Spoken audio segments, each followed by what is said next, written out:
자, 오랜만입니다. 바로 수업을 할게요. 어차피 여기서는 뭐 쓸데없는 얘기를 할 필요가 없으니까. 지난 시간에 우리가 갑국과 을국, 뭐 더 정확히 말하면 원래 지난 시간에는 수행평가했죠. 이제 수행평가 직전에 어디까지 진도를 나갔었냐? 갑국과 을국을 두고 서로 절대 우위와 비교 우위에 의한 무역을 했습니다. 뭐 밀과 쌀을 만들고 폰과 옷을 만들고 하는 방법으로 이제 거기까지가 여러분들이 조금 머리 아플 수 있는 내용들이었고요.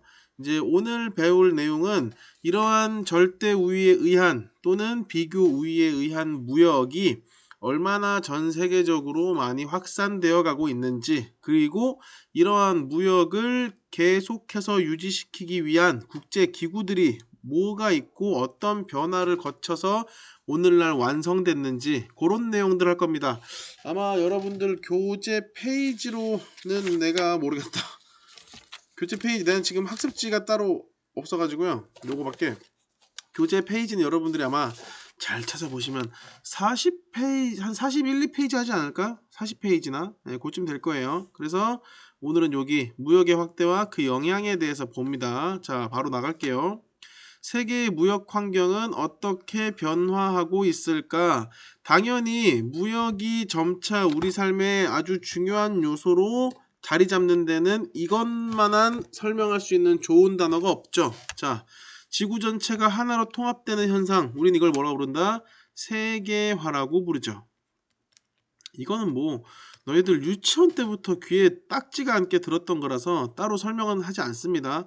이 세계화는 당연히 교통과 통신이 발달되면서 찾아왔고요. 이 세계화 이후에 운송 비용을 감소시키고, 그 운송 비용이 감소됐죠. 교통통신이 발달하면서 시간과 공간의 벽이 약해지고, 이거 지난번 시험 문제로 나왔던 내용 같은데, 세계 각국의 교류가 촉진되면서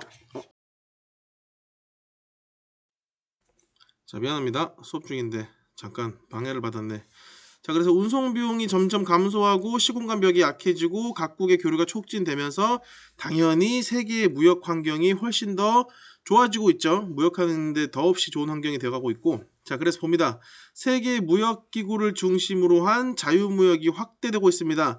우리가 여러분들이 오늘 배울 마지막 기구가 요거예요. WTO, 아마 월드 트레이드 오르가니제이션의 약자일 텐데, 이 WTO라는 세계 무역 기구가 등장하기까지 어떤 기구들을 여러분들이 거쳐갔는지 배워야 한다. 오늘 이 부분이 핵심입니다. 어떤 기구들이 보완되고 더 뭐라 그래? 이렇게 단련돼서 마지막에 WTO가 짜잔 하고 등장을 했는지 이게 핵심이에요. 자, 이거 WTO 요거 꼭 기억하세요. 자, 이 WTO는 어떤 목적이 있냐? 세계 각국의 관세를 인하하고 세금을 줄이고, 그리고 각종 수입 제한 조치를 완화하고, 야, 나 너네 나라에 아이폰 팔고 싶어. 이거 팔게 해줘. 빗장을 여는 거죠. 그리고 자유무역 질서의 구축을 위해서 협력하는 일을 하는 게 WTO고요. WTO가 많이 활성화될수록 전 세계 모든 나라들이 빗장을 걸어 잠갔던 거를 풀고, 자물쇠 풀고, 손잡고 일한다 이거야. 자, 그래서 이거의 목적은 자유무역을 확산시켜서 국가 간의 무역 갈등을 해결할 잠깐만. 쏘리. 자, 이 WTO가 등장했었던 배경은 자유무역이 확산되면서 국가 간의 무역 갈등을 해결할 수 있는 국제기구가 국제기구를 설립해 주세요 라는 요구들이 빗발쳤고, 그래서 국제 질서의 유지를 위한 국제기구로서 뭐가 만들어진다? WTO가 만들어졌다. 그렇다면은 이 WTO가 어느 순간 하늘에서 덩 떨어진 게 아니에요. 이 WTO라는 기구를 만들기까지 어떤 과정들이 있었는지 지금부터 그 과정을 봅니다. 자, 봅시다. 짠. 제일 먼저 1번. 제2차 세계대전 전에는 강대국과 식민지 사이의 무역만 존재합니다. 이거 예로 들면은 일본과 조선이 있었겠죠. 일본이 물론 다른 나라와 석유나 뭐 가스, 뭐 천연자원, 나무, 무기 이런 거 파는데 일본의 가장 큰 무역 상대국은 조선이에요. 그리고 조선의 가장 큰 무역 상대국, 사실 조선은 무역이 아닌 수탈을 당했지만 조선에서 나는 쌀과 어떤 뭐 소가죽, 이런 것들 가장 많이 수입해가는 나라가 일본이었단 말이야. 이 시기에는 강대국과 식민지 사이에서만 무역이 대부분 이루어집니다. 식민지들 사이에 뭐 조선과 뭐 인도 사이에 또 뭐 인도와 뭐 어딨어 베트남 사이에 이런 식의 무역은 이루어지지 않아요. 왜? 얘네는 지금 일본한테 뺏기기도 정신이 없거든. 그리고 일본과 미국 사이에 뭐 미국과 프랑스 사이에 이 사이에는 필요한 것들을 조금씩 교류해 나가긴 하지만 일본이 굳이 미국에 팔지 않아요. 왜? 조선에 훨씬 더 비싼 값에 팔 수 있는데 왜? 조선은 식민지니까. 그래서 이 2차 세계대전 이전에는 강대국과 식민지 사이의 무역이 훨씬 더 많고요. 다른 나라와 교역을 할 때는 굉장히 보호스러운 무역을 합니다. 이게 무슨 말이냐? 야, 내가 너희에게 아이폰을 팔고 싶은데 아씨 저 아이폰 다 팔면은 조선에 팔 게 없는데 야, 10,000개 중에 10개만 팔자. 약간 뭐라 그래? 좀 쫄보 같은 느낌의 무역을 해요. 그리고 다른 나라에서 뭐 예를 들어서 저 갤럭시 사고 싶은데 근데 저 갤럭시 사면 안돼 야 저 갤럭시는 많이 사면 안되고 그냥 한 100개만 사 이런 식으로 다른 나라와 교역을 할 때 최소한의 우리 산업을 지키고 보호하기 위한 무역을 중심으로 합니다. 빗장을 쫙 열고 다 들어와 이런 식의 무역은 하지 않아요. 빗장을 쫙 열고 다 들어와 식의 무역은 언제 시작된다?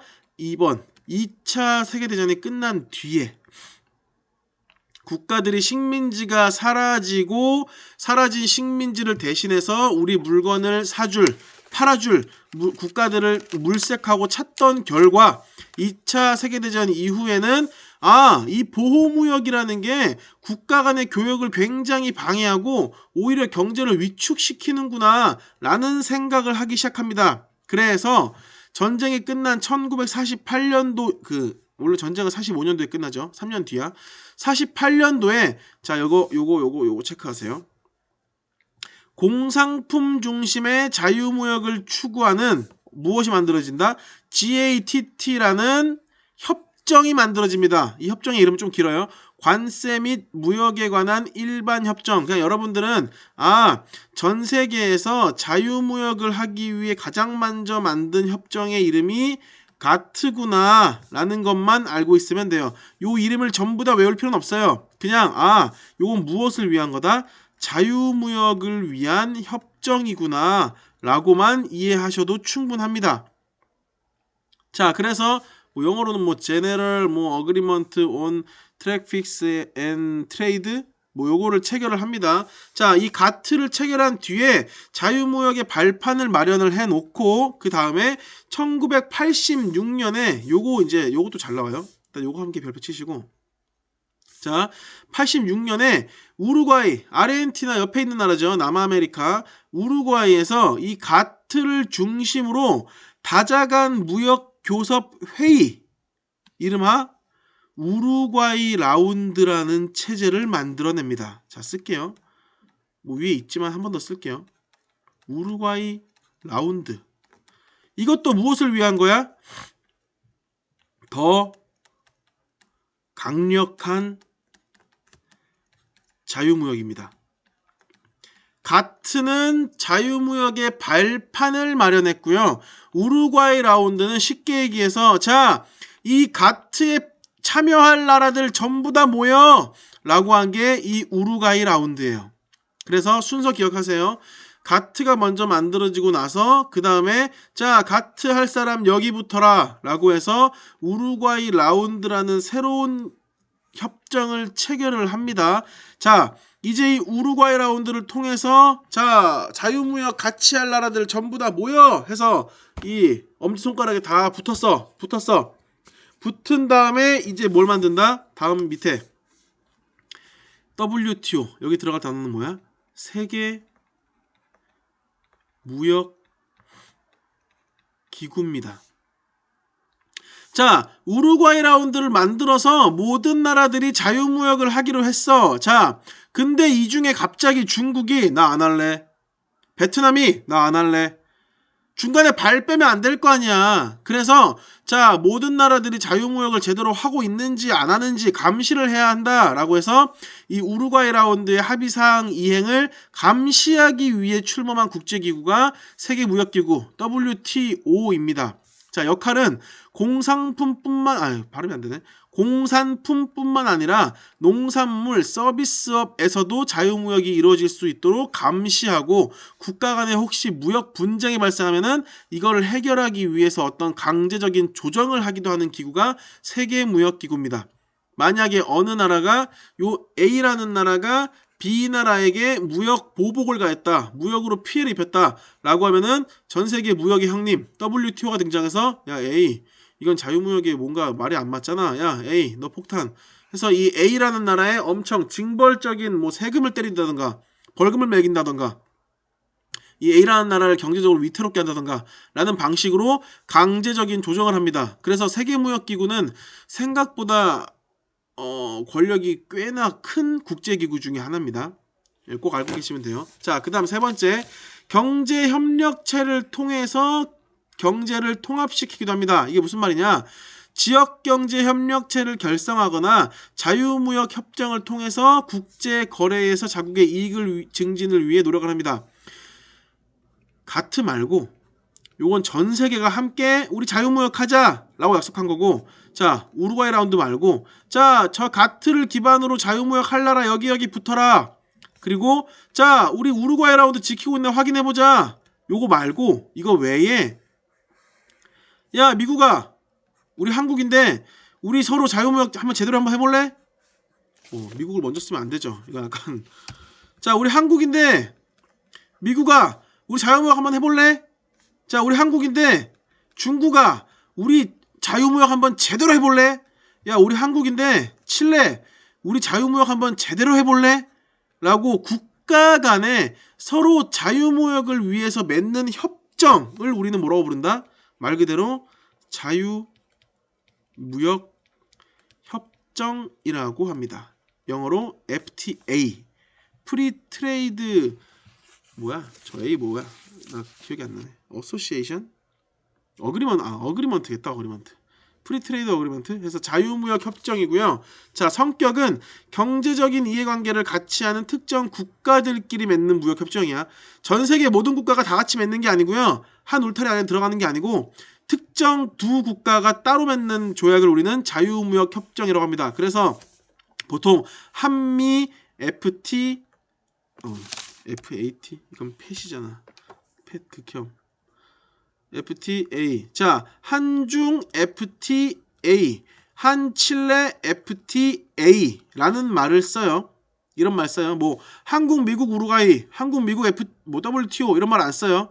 국가 대 국가가 협정을 맺어서 자유무역을 할 때는 한미 FTA, 한중 FTA, 한칠레 FTA 이런 식으로 표현을 합니다. 자, 그래서 어떤 일들을 하느냐? 수입품의 관세를 낮추거나 아니면 아예 제거해서 우리나라에서 미국의 갤럭시를 팔 때, 미국이 우리나라에 뭐 테슬라를 팔 때 상품과 서비스를 아주 자유롭게 상대국에 오고 갈 수 있도록 이 거래를 촉진시키는 역할을 하는 협정이 이 FTA 협정입니다. 그래서 옛날에는 눈에 보이는 물건들만 상품으로 개상했다면은 이제 요즘은 서비스, 뭐 가장 대표적으로 넷플릭스 있죠.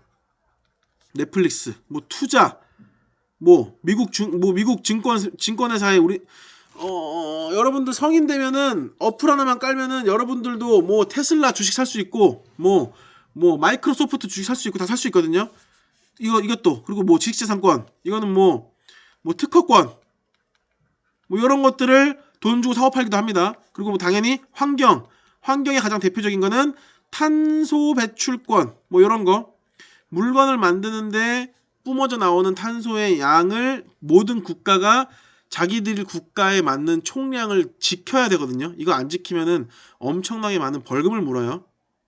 그래서 이 탄소 배출권을 다른 나라에게 사와서 조금 더 많은 탄소 배출권을 확보한 다음에 그 탄소 배출권 안에서 물건을 만듭니다.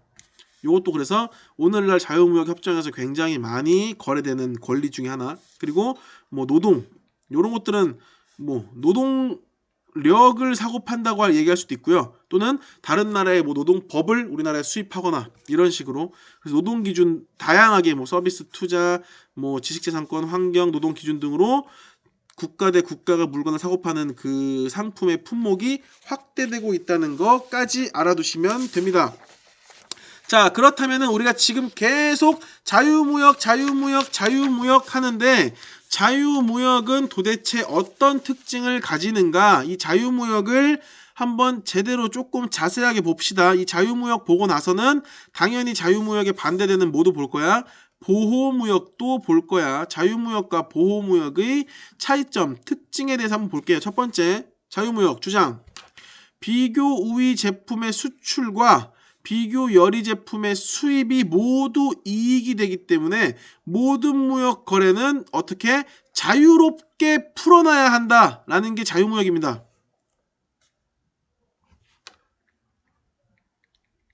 민욱이랑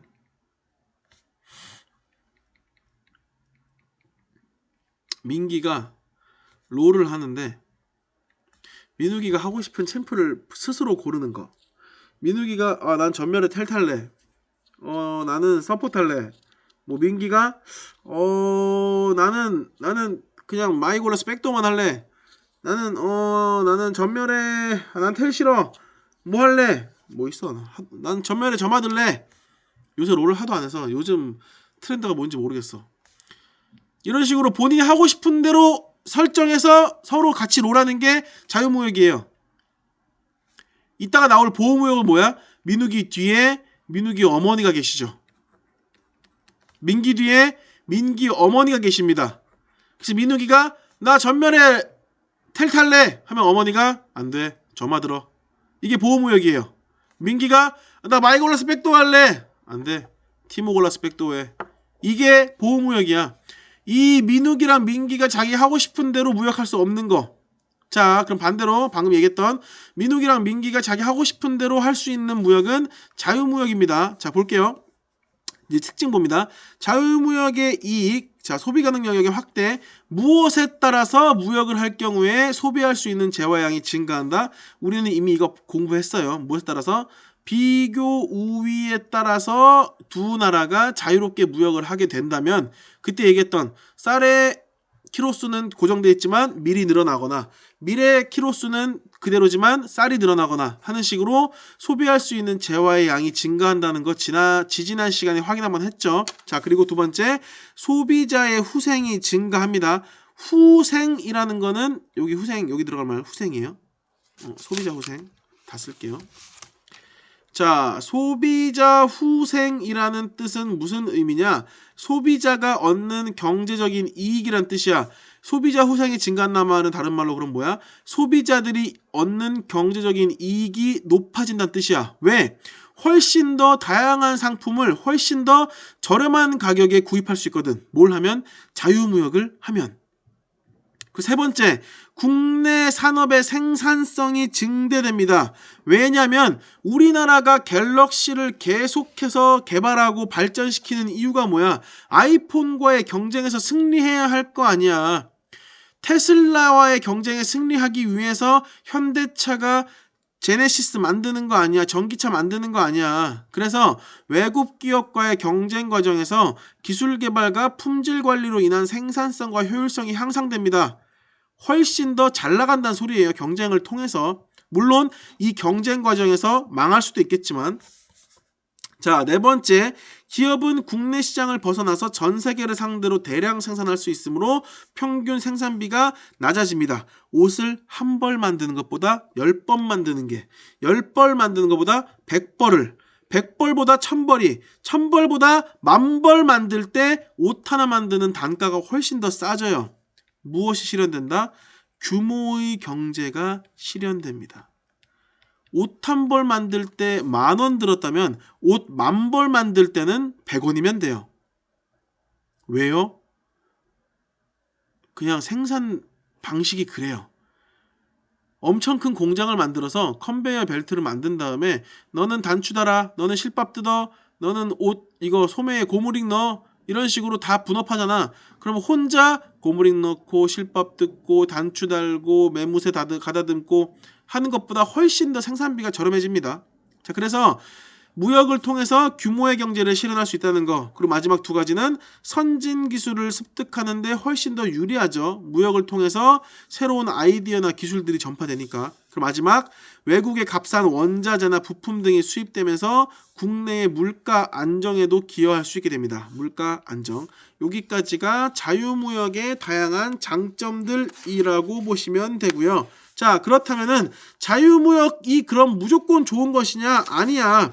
우리는 보호무역을 해야만 할 때도 있습니다. 자, 보호무역. 이건 언제 필요하냐? 주장. 국내 산업이, 여기서는 국내 산업은 다른 말로 유치산업이라고도 합니다. 국내 산업이 국제 경쟁력을 가질 때까지는 국가가 그 산업을 보호하고 육성하면서 다른 나라가 우리나라의 물건을 수입하고 수출하는 일들을 최대한 막아야 한다라는 개념이 보호무역이에요. 그래서 사실 보호무역과 자유무역은 정반대의 개념이 아니고요. 보호무역을 통해서 국내 상품의 경쟁력을 높인 뒤에 뭐가 가능한 거야? 자유무역이 가능한 거야. 우리나라가 쥐뿔, 개코도 아무것도 만들 수 없는데 그냥 문 다 열어 제낀다? 자유무역 시작한다? 그러면 망해요. 우리나라 스마트폰 하나 만들 줄 모르는데 아이폰 수입해봐. 그럼 모든 국민들이 아이폰 쓰겠죠. 그러면 갤럭시를 만드는 삼성 같은 기업들은 나왔을 리가 없죠. 우리나라가 자동차, 발통, 바퀴 하나 못 만드는데 테슬라, 벤츠, BMW 이런 거 막 무작정 수입했어 봐. 그러면 그랜저, 산타페, 제네시스 이런 걸 만드는 현대차라는 기업이 등장했을 수가 없어요. 무슨 말이냐? 결국 국내 경쟁력을 갖출 때까지 그 산업을 보호하고 육성하려면 무분별하게 자유무역을 해서는 안 된다. 그때 필요한 게 뭐라는 거야? 보호무역이라는 소리예요. 자, 유치산업을 조금 더 자세하게 설명을 하면 국가의 발달 초기 단계에 생산비가 너무 높아서 경쟁력이 지금 당장은 없는데 만약에 국가가 일정 기간 동안 열심히 재정적인 지원도 하고 기술적인 개발도 해주고 무역할 때 굉장히 보호막 쳐주고 노력을 하면 충분히 경쟁력을 갖출 수 있을 것으로 판단되는 산업을 우리 뭐라고 부른다? 유치산업이라고 불러요. 1980년대 우리나라 기준으로 자동차, 조선, 반도체,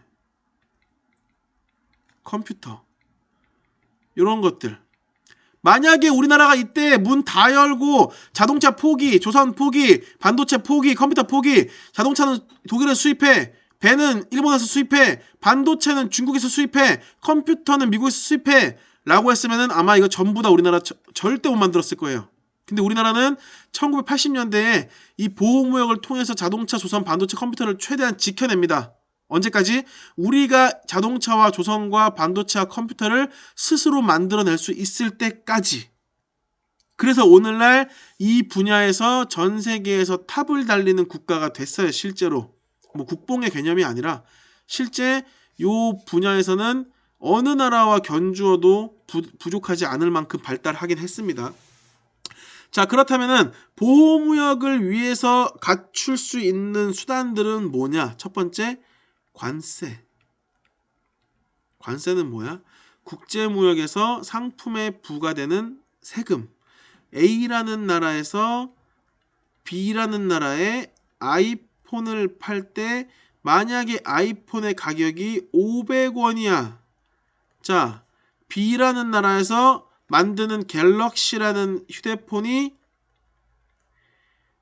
700원이야. 자, 그러면은 만약에 A라는 나라에서 아이폰을 500원에 수입을 해와. 그러면 이 나라에서 아이폰을 500원에 팔면은 사람들이 갤럭시를 사겠니? 안 살 거 아니야. 그래서 야, 아이폰 500원에 우리가 사줄 테니까 대신 세금을 붙이겠다. 자, 세금도 500원 추가. A는 판단하죠. 아이폰 500원에 세금을 500원? 그럼 너네 나라에서 1,000원에 판다고? 갤럭시 700원? 오케이. 우리는 자신 있어. 오케이. 사가. 팔게. 세금 내고. 그래서 우리나라에 들어왔을 때 아이폰을 얼마에 파는 거야? 1,000원에 사람들에게 파는 거야. 자, 갤럭시 700원, 아이폰 1,000원. 경쟁이 가능하죠. 미국 물건 좋아하고 뭔가 아이폰 감성 좋아하는 사람들은 1,000원 주고 살 것이고, 아이 무슨 300원 더 비싸게 그걸 사. 갤럭시로 충분해. 나는 카톡밖에 안 해. 하는 사람들은 갤럭시 사겠죠. 이런 식으로 국가의 경쟁력을, 어떤 기업의 경쟁력을, 제품의 경쟁력을 지켜주는 게 관세의 역할입니다. 자, 여기 밑에 써있죠. 수입품에 관세를 부과해서 국내 시장에서 그 수입품의 가격을 높임으로써 수입을 억제하기도 하고 경쟁에 우리 국내 기업의 경쟁력이 조금 더 강화되는 영향을 주기도 합니다. 그리고 두 번째, 수입 할당제라는 것도 있어요. 수입 할당제. 이건 뭐야? 수입품의 수량을 제한해서 수입을 억제하는 대표적인 관세를 쓰지 않고도 장벽을 칠 수 있는 방법이야. 뭐냐? 아이폰은 1년에 딱 10대만 들어와라. 이게 할당제예요. 그 다음에 우리나라 물건이 조금 더 경쟁력을 갖췄어. 자, 아이폰 100대 들어와. 갤럭시가 조금 더 좋아졌네. 야, 1000대 들어와. 나중에 갤럭시가 굉장히 좋아졌어. 야, 마음껏 들어와. 무제한. 왜? 이제는 아이폰을 무제한으로 수입해도 갤럭시와 경쟁이 가능하다는 뜻이에요. 이렇게 수입품의 수량을 제한해서 수입을 억제하는 방법이 수입 할당제입니다. 이거를 다른 말로 수입 쿼터제라고 하고요. 우리나라 영화 산업 같은 경우에는 스크린 쿼터라는 대표적인 이 수입 할당제가 있어서 이건 어떤 식으로 쓰이냐면요. 국내 개봉 영화에 예를 들어서 100편 중에 뭐 30편만 수입 영화를 쓸 수 있는, 영화를 만약에 뭐 할리우드 영화만 계속 수입해와. 그럼 우리나라에서 영화를 만드는 사람들은 다 굶어 죽을걸? 왜? 할리우드 영화가 더 재밌을 수밖에 없거든. 예전에는. 지금은 안 그래요. 지금은 국내 영화의 경쟁력도 굉장히 높아져 있는데, 예전에는 국내 영화보다는 자본을 훨씬 더 많이 투자한 뭐 터미네이터, 주라기 공원 이런 식으로 국내보다는 외국의 영화들이 훨씬 더 보기에도 멋있어 보이고 막 폭탄 터지고 막 뭐 지뢰 터지고 전쟁 영화 얼마나 멋있냐. 헐리우드에서 만든. 그래서 국내 영화의 경쟁력이 굉장히 약했을 때는 국내 영화 100편 중에 70편 상영하고 해외 영화는 30편만 사용해. 이런 식으로 해외 영화의 할당량을 제공했던 스크린 쿼터라는 제도가 있습니다. 70편은 국내 영화. 이런 식으로. 내가 이거 한번 확인해 볼게요. 이 스크린 쿼터가 아마 아직까지 있을 거야, 있기는. 그래서 야, 이제 스크린 쿼터 의미 없지 않냐? 국내 영화가 얼마나 잘 만들어졌는데. 그래서 이 스크린 쿼터를 이제는 좀 없애자는 주장들도 하기는 해요. 이거 한번 내가 잘 기억이 안 나. 확인 한번 해볼게요. 있나 없나. 자, 그리고 마지막 수출 보조금. 우리나라 제품들을 해외에 팔 때, 현대차를 미국에 팔 때, 뭐 갤럭시를 중국에 팔 때 정부가 나서서 이 특정한 수출 또는 산업 제품에 대해서 재정적으로, 간접적으로, 직접적으로 지원해주는 제도입니다. 너네 나라 우리나라 물건이 좀 비싸게 팔려? 야, 그럼 우리 돈 좀 지원해줄게. 물건값 좀 내려. 이런 식으로.